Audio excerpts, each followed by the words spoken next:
Tôi được xưa từ đầu này sẽ xa tam sủng cung YouTubeនិងសង្គមអនឡាញទាំងអស់គ្នាបាទថ្ងៃនេះខ្ញុំសូមលើកយកមេរៀនមួយមកចែករំលែកអ្នកទាំងអស់គ្នាទាក់ទងទៅនឹងការសិក្សាអំពី mouse និង keyboard អញ្ចឹងដើម្បីកុំឲ្យខាតពេលខ្ញុំសូមចូលទៅអនុវត្តក្នុងកុំព្យូទ័ររបស់ខ្ញុំដើម្បីចែករំលែកដល់បងប្អូនទាំងអស់គ្នាបាទអូខេបាទទាក់ទងនឹងចំណុចទី1របស់យើងគឺយើងសិក្សាទៅលើ mouse pointer អញ្ចឹងសម្រាប់ការសិក្សាទៅលើ mouse pointer ហ្នឹងគឺក្រោយបញ្ចប់ការសិក្សាយើងសង្ឃឹមយ៉ាងជាក់ច្បាស់ថា1យើងនឹងចេះប្រើប្រាស់ mouse និង keyboard 2យើងនឹងចេះរៀបចំដៃក្នុងការវាយអក្សរខ្មែរនិងអក្សរអង់គ្លេសនៅលើ keyboard បានយ៉ាងល្អទី3ជាចំណុចចុងក្រោយន័យថាក្រោយបញ្ចប់ការសិក្សាយើងនឹងចេះវាយអក្សរខ្មែរនិងអក្សរអង់គ្លេសបានទៅតាមស្តង់ដារនៃ keyboard បាទសម្រាប់ចំណុចទី1ធំរបស់យើងគឺការប្រើប្រាស់ mouse និង keyboard 1.1 គឺការសិក្សាទៅលើសិក្សាលម្អិតទៅលើ mouse អញ្ចឹងសម្រាប់ពាក្យបច្ចេកទេសនៅក្នុងកុំព្យូទ័រ mouse គឺជាឧបករណ៍មួយដែលយើងប្រើសម្រាប់បញ្ជា printer ដើម្បីទៅទីតាំងណាមួយដែលយើងចង់ទៅឧទាហរណ៍ការបើកកម្មវិធី program ផ្សេងៗ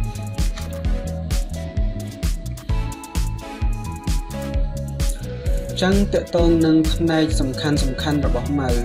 គឺត្រូវបានគេចែកជា3សំខាន់គឺ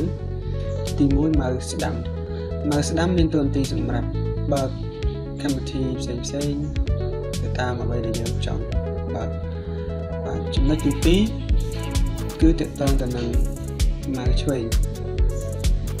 mouse ឆ្វេងគឺយើងប្រើសម្រាប់បង្ហាញតែមានចម្រោះផ្សេងជាច្រើនទៀតទៅតាមកម្មវិធីមួយដែលយើងបានបើកវាបាទចំណុចចុងក្រោយគឺកង់បង្វិលសម្រាប់កង់បង្វិលនៅលើ keyboard គឺមានតួនាទីសម្រាប់រំកិលឡើងលើឬចុះក្រោមឬបង្វិលពីឆ្វេងទៅស្ដាំដើម្បីយើងធ្វើការ scroll មើលផ្ទាំងកិច្ចការដែលយើងកំពុងតែប្រើប្រាស់បាទសម្រាប់មេរៀនមួយនេះខ្ញុំសូម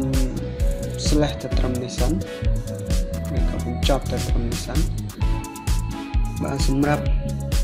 ចំណុចបន្ទាប់ដែលយើងត្រូវសិក្សាលើកយក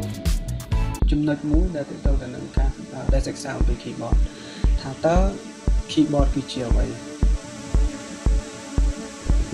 តើ keyboard មានចំណុចសំខាន់អ្វីខ្លះដែលយើងត្រូវតែដឹងដើម្បីយល់កាន់តែច្បាស់ទាំងអស់នេះសូមចាំទស្សនាវីដេអូរបស់ខ្ញុំបន្តទៀតបាទសូមអរគុណសម្រាប់ការចំណាយពេលវេលាដ៏មានតម្លៃរបស់អ្នកតាមដានទស្សនាវីដេអូរបស់ខ្ញុំតាំងពីដើមរហូតដល់ចប់បាទ